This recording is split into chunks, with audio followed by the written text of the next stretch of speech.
New ইয়র্কের দুটি নদী হাডসন ও ইস্ট রিভারে হেলিকপ্টার ভ্রমণ পর্যটকদের কাছে খুবই জনপ্রিয়। এই রাইডের মাধ্যমে বিশাল বিশাল অট্টালিকা, আইকনিক স্ট্যাচু অব লিবার্টি ও ওয়ার্ল্ড ট্রেড সেন্টার সহ নিউ ইয়র্কের নান্দনিক সৌন্দর্য ভ্রমণ পিপাসুদের কাছে ধরা পড়ে।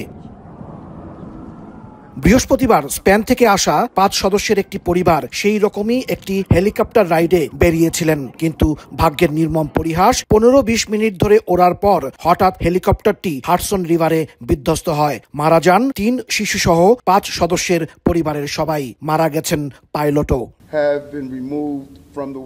6 জন ভুক্তভোগীকেই পানির মধ্যে থেকে উদ্ধার করা হয়েছে। দুঃখজনকভাবে 6 জনকেই মৃত ঘোষণা করা হয়েছে।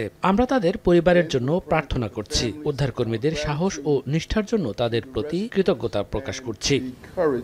পুলিশ জানায় পিয়ার 40 নদীর ঘাটে এ দুর্ঘটনা ঘটে। ফ্লাইং ট্র্যাকিং সাইট ফ্লাইট রাডারের তথ্য বিশ্লেষণ করে দেখা গেছে হেলিকপ্টারটি প্রায় 16 মিনিট ধরে উড়েছিল এবং তারপর হঠাৎ নদীর পানিতে আছড়ে পড়ে। ঘটনাস্থলেই 6 জনের মৃত্যু হয়। ফেডারেল এভিয়েশন অ্যাডমিনিস্ট্রেশনের রেকর্ড বলছে 2004 সালে নির্মিত হেলিকপ্টারটির 2029 সাল পর্যন্ত বিমান চলাচলের যোগ্যতার সার্টিফিকেট ছিল। তবে কী কারণে এই দুর্ঘটনা ঘটেছে তা খতিয়ে দেখছে কর্তৃপক্ষ।